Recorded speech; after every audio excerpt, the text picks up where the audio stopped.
అందరికీ నమస్కారం. నేను మీ దేవి. 'శాడిస్ట్ మొగుడు' సీజన్ 2 97వ భాగం. రచయిత వనజ గారు. ఫ్రెండ్స్, కథ చదవడం స్టార్ట్ చేసేటప్పుడే మీరు హైప్ చేయండి. వీడియోకి లైక్ చేయండి.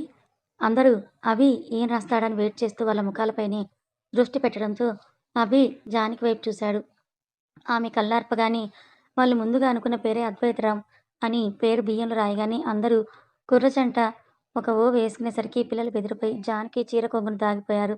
పేరు చాలా బాగుంది అభి అంటూ కౌశల్య చెప్పేసరికి, హా మమ్మీ, ఇద్దరికి ఆ అక్షరంతోనే పెట్టాను కదా, అందుకని వీడికి కూడా అదే లెటర్ వచ్చేలా ఇంకా నాన్నగారి పేరు ధనుంజయలో ద, తాతయ్య గారి పేరులో దశరథ రామయ్యలో ద రెండు మిక్స్ చేసి అద్వైత్గా పెట్టానని వివరం ఇచ్చేసరికి అభి జానకిల ఆలోచనకి అందరూ వాళ్ళని మెచ్చుకోలుగా చూశారు. ఒక్కొక్కరుగా అందరూ బుడ్డోడికి ఆశీర్వాదాలు అందించేసరికి అద్దు కూడా చక్కగా నిద్రపోతే జానకి మిగతా పనులన్నీ చూసుకుంది. ఇంక మూడో నెల పడింది కాబట్టి ఆ ఇంటికి ఎలాంటి బయలు లేకపోవడంతో పంతులు గారిని ఇంటికి పిలిపించాడు అభిబాబు.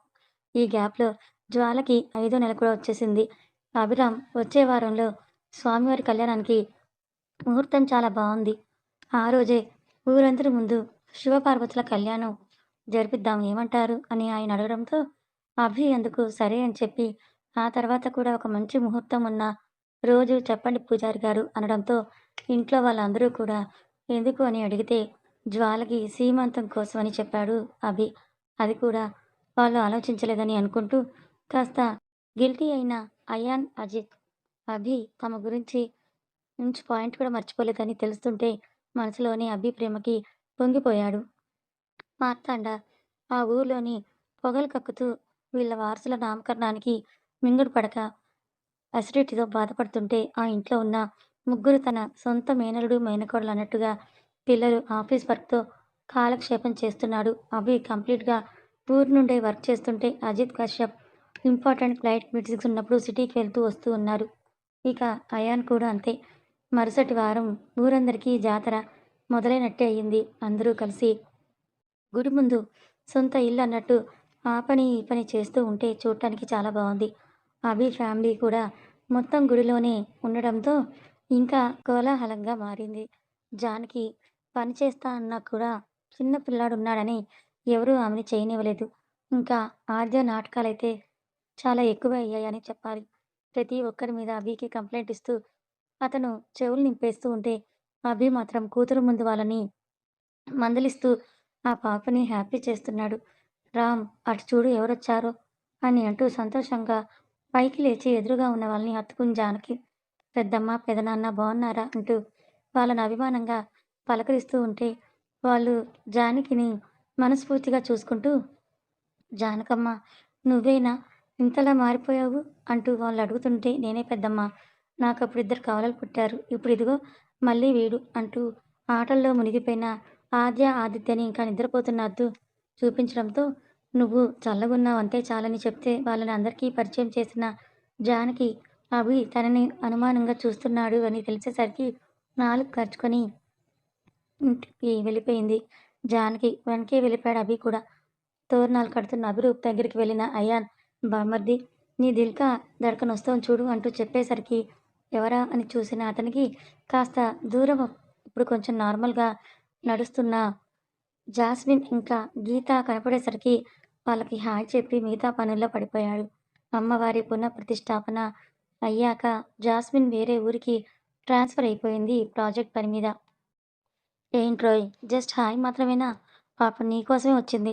దగ్గరికి వెళ్ళి అన్నీ చూసుకో అంటూ అజిత్ ఆట పట్టిస్తూ ఉంటే, నా కోసం ఏమీ రాలేదు బావా తను అని చెప్పాడు అభిరు.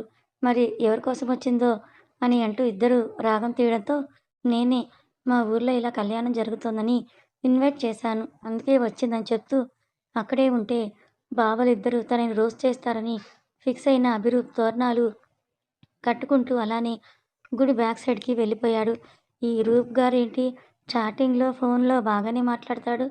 ఇప్పుడు హాయ్ చెప్పినా, హలో చెప్పేసరికి మాయమైపోయాడు అనుకుని ఊరి వాళ్ళు తన ఆరోగ్యం గురించి అభిమానంగా అడుగుతూ ఉంటే మాట్లాడుతూ ఉంది జాస్మిన్. జ్వాలని చూసుకోవడంలో ఈశ్వరి గారు బిజీ అయితే పిల్లలిద్దరి బాధ్యత జాహ్నవి, మానసీల మీద పడింది. ఏంటమ్మా మరదల పిల్ల, నువ్వెప్పుడు చెప్తావు శుభవార్త అంటూ జాహ్నవి అడుగుతూ ఉంటే అప్పుడే తొందర ఏముంది వదిన. అద్దు గాడు కాస్త పెద్దవ్వాలి, జ్వాల వదిన డెలివరీ అవ్వాలి అంటూ మానసి చెప్తుంటే, అన్నీ బాగుంటే తనకు కూడా ఈ పాటికి బిడ్డ పుట్టి ఆదిత్యతో సమానంగా ఉండేవాడని జాహ్నవి ఫీలవుతున్న టైంలో జ్వాల దాని దగ్గరికొచ్చి, "కాస్త లేటయింది అంతే. నీకోసం ఈ బుడ్డోడు నన్ను తెగ టార్చర్ చేస్తున్నాడు జాహ్నవి. అస్సలు తిననివ్వడం లేదు, తాగనివ్వడం లేదనేసరికి చిన్నగా నవ్విన జాహ్నవి జ్వాల పొట్ట మీద చేయి వేసి, అవునా అనేసరికి చిట్టి తలనో లేక పాదమో కానీ జాహ్నవి అరచేతికి స్పర్శ తగిలేసరికి ఒక ట్రాన్స్‌లోకి వెళ్ళిపోయింది జాహ్నవి. ఇంటికొచ్చిన జానకి అద్దును ఉయ్యాల్లో వేసేసి పక్కకు వెళ్తే ఆమె వెనకే వచ్చిన అభికి తనెక్కడ ఉందో తెలియలేదు. జాను, జాను అంటూ అతడు పిలుస్తున్నా జానకి రాకపోవడంతో చేసిన ఓవర్ యాక్షన్, పడిన కథలు చాలు గానీ రా ఇటు అని అంటూ అభి పిలిచేసరికి కోపంగా, "ఎందుకు నన్ను కడుపుతో ఉన్నప్పుడు వదిలేసావు? ఆద్య, ఆదిత్యని నీ బిడ్డలు కానట్టు ఎందుకు మాట్లాడావు?" అంటూ జానకి నిలదీస్తే ఆమెకి గతం గుర్తొచ్చిందని సైలెంట్‌గా చేతులు కట్టుకొని నిల్చుండిపోయాడు అభి. "చెప్పు రామ్" అని అంటూ జానకి నిలదీసేసరికి అభి ఇంకా సైలెంట్‌గానే ఉండడంతో అతన్ని హగ్ చేసుకుంటూ, "నాకు మన ప్రేమ, పెళ్లి, పిల్లలు అన్నీ గుర్తొచ్చాయి రామ్. నా గతం నన్ను చేరుకుంది" అంటూ జానకి ఎమోషనల్‌గా చెప్తూ ఉంటే అభి ఆమెను తన బాహువుల్లో దాచేస్తాడు. వీళ్ళందరికీ అతీతం ఈశ్వరి కోడల్ని చూసుకోవడంలో బిజీగా ఉంటే జితేంద్ర ఒక్కడే వీల్‌చైర్ తోసుకుంటూ వెళ్ళిపోయాడు. కానీ ఆయన్నెవరూ పట్టించుకోలేదు. ఎలా వెళ్లారో అలాగే తిరిగొచ్చారు. బహుశా దారి కనుక్కోలేకపోయారేమో! ఆయన ట్రీట్‌మెంట్ మళ్ళీ స్టార్ట్ చేసిన దగ్గర నుంచి జితేంద్ర గారిలో కాస్త చలనం, చూపు, అందరూ చెప్పే మాటలు వినగలుగుతున్నాడు. కొంచెం అడ్వాన్స్‌గా వీల్ చైర్ అవ్వడంతో ఆయనే దాన్ని ఆపరేట్ కూడా చేసుకోగలుగుతున్నాడు. ఎవరూ చూడకుండానే మళ్ళీ గుళ్ళోకొచ్చేసిన జితేంద్రకు అప్పుడే కంగారు పడుతూ భార్య తన వైపు వచ్చి, "ఎక్కడికి వెళ్లారండి" అని అంటూ మందలించడంతో గుడ్లు అటూ ఇటూ తిప్పాడు జితేంద్ర. దాంతో ఆయనకి ఈమెను అవసరమేమో అని ఇంటికి తీసుకొని వెళ్ళిపోయింది ఈశ్వరి. ఇక కళ్యాణం ముందు రోజైతే ఆ 40 గ్రామాల్లో ఉన్న కోలాహలం చెప్పనక్కర్లేదు. అవి పర్మిషన్ తీసుకొని పాంప్లెట్స్‌లో "మా ఊరు సీతారాంపురంలో శివపార్వతుల కళ్యాణం జరగబోతోంది" అని ఆహ్వానిస్తూ దాదాపు ఆ జిల్లా మొత్తం పంచేశారు.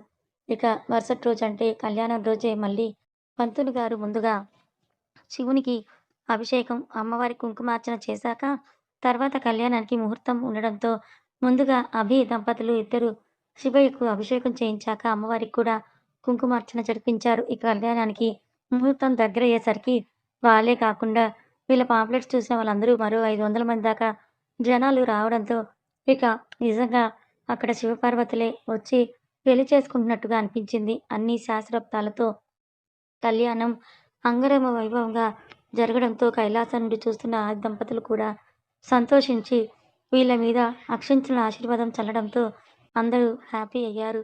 ఇక అక్కడే 1500 మందికి దాకా భోజనాల ఏర్పాట్లు కూడా చేయడంతో ఎవరికీ ఎలాంటి లోటు రాలేదు. అభి, జానకిలిద్దరూ కూడా పీటల మీద కూర్చొని కళ్యాణం జరిపిస్తూ సాక్షాత్తు ఆ సీతారాములే మన ఆది దంపతులకి వివాహం చేస్తున్నారా అన్నట్టుగా ఉండడంతో ఒక క్షణంలో అందరికీ కళ్ళు కూడా చెమ్మగిల్లాయి. జానకి ఒళ్ళు హద్దుని పడుకోబెట్టుకుంటే ఆద్య, అభి ఒళ్ళో కూర్చుంది. ఇక కళ్యాణం అయిపోగానే పిల్లలు నీరసించిపోతుంటే వాళ్ళిద్దరిని చూసుకునే బాధ్యత జాహ్నవికి అప్పగించి ఒక దగ్గర పెట్టడంతో ఇంకో పక్క అన్నదానం కూడా మొదలైపోయింది. అన్నీ అయిపోయి అందరూ తినేసరికి సాయంత్రం కూడా అయిపోవడంతో పంతులు గారు మరోసారి ముహూర్తం దగ్గర పడిందంటూ అభికి చెప్పేసరికి, "సరే పంతులు గారు, ఇంకో గంటలో మళ్ళీ గుడికొస్తామని" చెప్పేసి వెళ్ళిపోయాడు అభి. విషయం పూర్తిగా ఎవరికీ చెప్పకుండా అజిత్ ఇంకా జాహ్నవిలను రెడీ అవ్వమని మళ్ళీ తన ఫ్యామిలీ వరకు మాత్రమే తీసుకొని అభి గుడికి వెళ్ళేసరికి పంతులు గారు అన్నీ సిద్ధం చేసి పెట్టారు. అందరూ ఏం జరుగుతుందా అని అయోమయంగా చూస్తూ ఉంటే అభి, జానకిలిద్దరూ ఒకరినొకరు చూసుకొని తమ చేతుల్లో ఉన్న అద్వైత్‌ని జాహ్నవి చేతిలో పెట్టబోతూ, "ఈ రోజు నుంచి వీడికి అమ్మానాన్నలు మీ ఇద్దరే" అని మనస్ఫూర్తిగా చెప్పడంతో జాహ్నవికి ఒక పక్క ఆనందమవుతున్నా కూడా ఇంకో పక్క ఇంకొకరు రక్తం పంచుకున్న బిడ్డని నేనెలా సొంతం చేసుకోగలనని అనిపిస్తూ ఉంటే, "అక్క, ఇప్పుడెందుకు ఇవన్నీ? వీడికి మీరే అమ్మానాన్నలుగా ఉండాలంటూ జాహ్నవి తిరిగిచ్చేస్తూ ఉంటే అభి మాత్రం అజిత్‌కి చెప్తూ, "ఈ బేబీ పుట్టకముందే మేము నిర్ణయం తీసేసుకున్నాం. మా జీవితాల్లోకి అడుగుపెట్టి మా వల్లనే కదా మీరు మీ ఫస్ట్ బేబీని కోల్పోయారు. ఇంకెప్పటికీ అమ్మానాన్నలు కాలేకున్నారు. వీడు లేకపోయినా మమ్మల్ని అమ్మా, నాన్న అని పిలవడానికి ఇద్దరున్నారు. అవసరమైతే ఇంకొకరు కూడా ముందు ముందు వస్తారు కానీ మీ అక్క నిర్ణయం తీసేసుకుందంటూ జాహ్నవి వైపు చూస్తూ చెప్పాడు అభి. జాహ్నవి ఏదో చెప్పేలోపే జ్వాల మధ్యలోకొస్తూ, "నేను చేసిన దానికి మీరు మీ బిడ్డని దూరం చేసుకోకండి. ఈ పాపానికి ప్రాయశ్చిత్తం కనీసం నా బిడ్డని జాహ్నవికి ఇచ్చి అయినా నాకు కొంచెం విముక్తి కలిగించండని చెప్పడంతో అందరూ కూడా ఆ బిడ్డ అదే అద్వైత్, అభి, జానకిగానే పెరగాలని కోరుకోవటంతో ఇక జానకిని తగ్గక తప్పలేదు. కానీ చివర్లో అభి మాత్రం వీడికి మేము అమ్మానాన్నలం. అలాగే మీ ఇద్దరు కూడా మిమ్మల్ని మమ్మీ, డ్యాడీ అని పిలుస్తారని చెప్పడంతో సరే అంటూ సంతోషంగా ఒప్పుకున్నారు అజిత్, జాహ్నవి.